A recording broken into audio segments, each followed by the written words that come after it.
Good evening, everyone. How are you?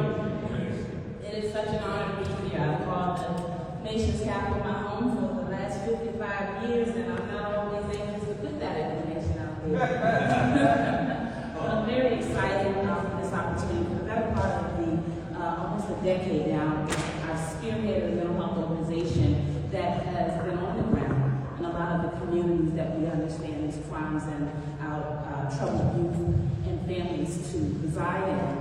I'm very honored, first and foremost, Dr. Alexander, for your wonderful foresight to understand the importance of us having to reach across the aisle to do this. As a mental health advocate, providing case management, programming, and empathy, a lot of times what we understand is that if there is a disconnect with governance and what families are dealing with, we will see a lot play out as we have in the news media. So I can't imagine what you're thinking about here in the great city when you see the 5 o'clock news. But for someone who has lived here for 55 years, it becomes the norm. Because you understand that unless we get to the root of the matter, then we're going to see the cycles. And so I've been asked this evening to speak with you about the importance of clergy, community, and congressional collaboration for the betterment of our dear DC as we get ready to welcome the changing of the guard in January. It is important for you to understand before that happens that you should know some numbers. You should know the story as I know the story. That might better help you to prepare.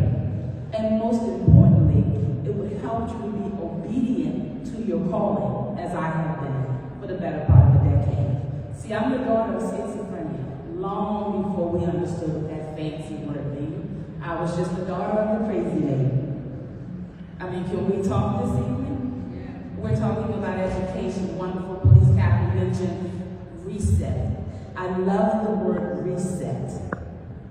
We absolutely need to reset. But before we can reset, we must understand where we are so that we're never here again. Our children deserve that we would come together and do something as intelligent as this evening. So thank you again, Dr. Alexander. I want you guys to understand that when I came up in my village, the extended part of my family was officer friendly.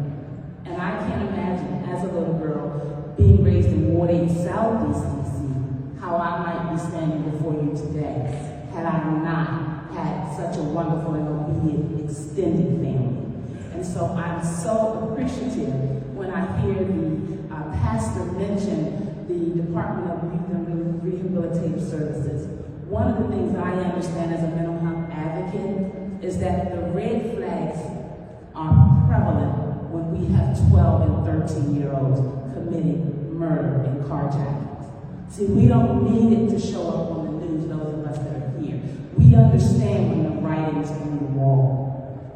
And so as a dear neighbor, standing in these wonderful halls that we've been down for the past 4 years, asking our Oversight and Reform Committee to audit this government, help us to understand how can we have such a disconnect and remain in these cycles when we have so much intelligence, so much ability amongst us.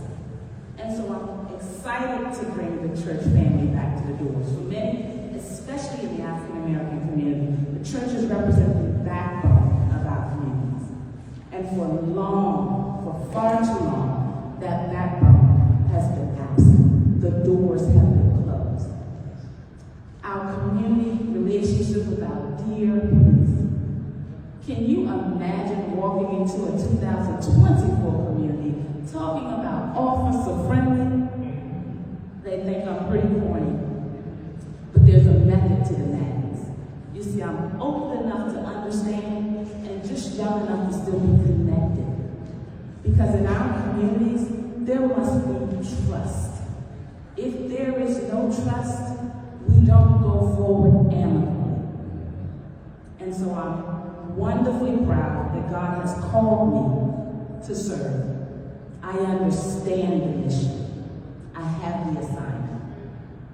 And so with that, before I leave you this evening, I want to share with you that in the nation's capital, we heard the word gentrification come up, and let me say as a former real estate broker, gentrification on the surface is not so scary.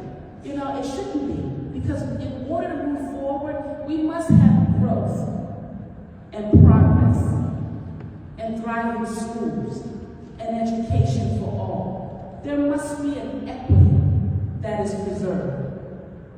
But we must be intentional when there's no empathy, when there's corruption, and we don't have proper, accountable, God-fearing leaders at the helm. And so I want you to know that 81 times wealth gap that exists in this nation's capital is the elephant in the room. We must be intentional about exuding balanced governing. There can be no healing without respect. And so, Dr. Merle, I appreciate that you would ground this wonderful initiative in the understanding of what our Father's will is, and not our own. See, being raised in a political town, a political climate, every 4 years we see the traffic come and go. But to those of us, and I am the daughter of a military man, a proud military man, God bless his soul, and I've been fortunate to travel abroad. But as soon as I had opportunity, I came back home. This is a beautiful city, and I wouldn't want to live anywhere else. And we ought to be leveraging our geography to prepare our children's tomorrow. And in order to do that, we must be good stewards. And so again, I applaud you all for taking the time to be here this evening. The 81 times wealth gap has the Caucasian family out earning the black families. And so oftentimes what we see when we don't have balanced governing is that one side of our city is thriving while the other is surviving. Now see, I'm a former real estate broker, a current insurance broker, and a landlord in Ward 6, Noma. And so for me, my reality is different. My income exposures are different, but I'm still that little girl that lived east of the river and understood the change.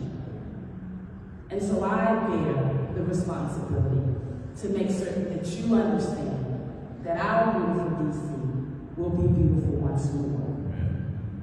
See, God called me to come forward, because had I not, how on earth would we get our unhealthy families and our troubled youth to understand something so stigmatized as the words mental health? And it is not just in the black communities. Nationally, we struggle. Globally, we struggle with those two words, mental health. And so tonight, as I run through these numbers, I want you to ask yourself, well, what would Jesus do? I want you to know that every year we do a point in time count for the folks that are sleeping in the street on nights like tonight, folks that are sleeping in shelters and couch hopping, that are living lives that you would never want to imagine. Last year we did the count, it was roughly 4,700. This year we did the count, and it was 9,700. 50% increase in homelessness. So the reality of the cycle that we come together tonight to talk about, I want you to understand that, because our wonderful police officer friendly for the rest of the evening, if I may. Officer Friendly mentioned that the crime is decreasing. But what will happen to that wonderful progress if we continue to pour people into the streets? See, there's something called affordable housing. And as an advocate, affordable to who is what I always remind our government folks. But the reality is that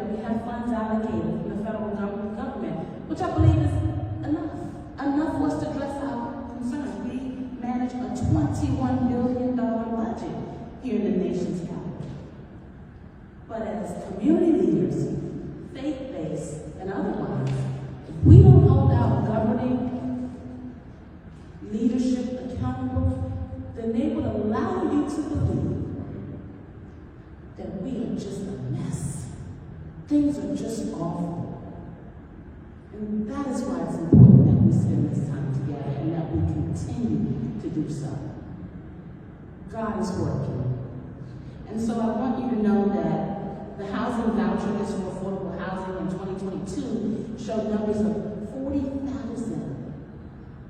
In 2023,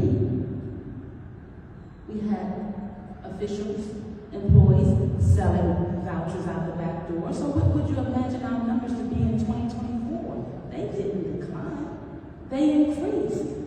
So now 570 more families on top of the 40,000. Did I mention that that list has been in existence for a decade? I'm sorry, over a decade. What is the reality that no one's financial realities would change in a decade? See, there are conversations that must happen. And if we allow the narrative to be black and white, liberal or conservative, believers or atheists, we don't get to the root of the problem. See, God is watching, always. How else would he bring up a little girl born in Southeast DC, daughter of schizophrenia, mother with visible voices, 2 decades in an institution, while I spent my childhood wondering when I would get it? Because see, that is the importance of education. That is the importance of open church doors. That is the importance of officer friendly. There must be hubs along the way. There must be a feeling of nurturing and love from the community. Because oftentimes there are root cause problems in the household. So I don't want to keep it, I know my time is short, but I want you to know that there is a 98% potent fentanyl on the streets of Washington, D.C. So of course we would have a drug addiction problem. Of course we would have folks that are not getting the proper mental health care that they need. And of course we would have an exasperated police force trying to address this. But this is a community collaborative effort. I mean, if we want to win. We want our children to win, right? See, in my world, win means wellness is necessary. And if we're not going to have the right conversations and be obedient to our callings and approach these situations with the responsible hand of leadership that we've been called to do, then we will not win. And we will not go forward unless we address the wellness concerns. So the Badger Institute reports that DC female single households with children under 18 is 18,047 as of January. Male households, single households with children under 18 is 2,627. Overall in the district, we've got 33% households with single parents. That number equates to 224,000. Business Insider says that the 2024 federal poverty level in DC is $15,060 for a single person annually. Family of two, $20,440. Family of four, $31,200. Approximately 14% of DC's population lives below the poverty line. 14% with roughly 680,000 citizens tells me that I've got 95,000 individuals and families collectively living below the poverty line. Is it starting to sink in how we lose our 12 and 13-year-olds and why it takes a community effort? I hope so. If I do this right, it'll make sense when I walk away. Black households in the nation's capital represent 21.3% of the poverty rate. That would mean 144,840 families in the district of African American descent are living with poverty. 44.3% 4.3% of DC's population is actually black. So out of the 301,000 black families in the nation's capital, approximately half of them are living in poverty. I want to share something with you before I need to add to that. I want you to know that wellness is necessary, is important for you to understand both in the law enforcement, community leadership, and otherwise.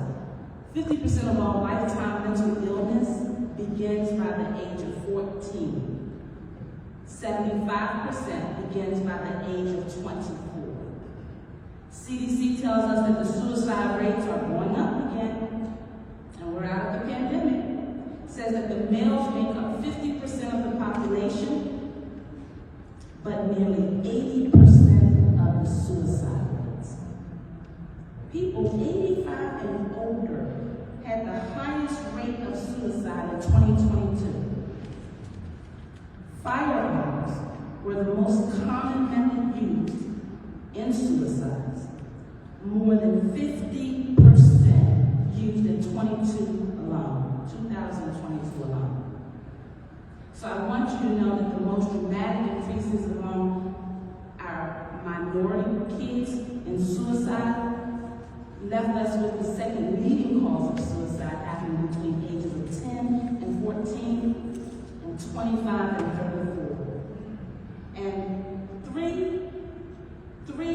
concerns were at the top of the list when we talk about the causes. Social media, political polarization, systemic racism. So I've been asked to speak to you today, and I appreciate your time, about the importance of clergy, community, and congressional collaboration. I would hope that I've given you enough to understand why it is important that now is the time. And so we welcome the changing of the guard. I represent the natives, so to speak. Here, let's go. We've got some children and some lives to save. Amen. But I need you to understand the next time you see that headline, I need you to understand that most of our children are being raised by unhealthy adults. Yes. And if we're going to do something about the children, then we must do something about the adults. And that is why it's time to come together. So I could talk a lot more, but I won't. I see my cue. I want you to know that love is an action. Hugs are not readily available across the district. It's okay to be a little corny, because in my corny, we stopped violence in the community for an entire year, and we were dodging bullets when we got here. So I need you to help me, help citizens and family and children, especially of the district, to win. And the way you do that is you remember that wellness is necessary. God bless you all.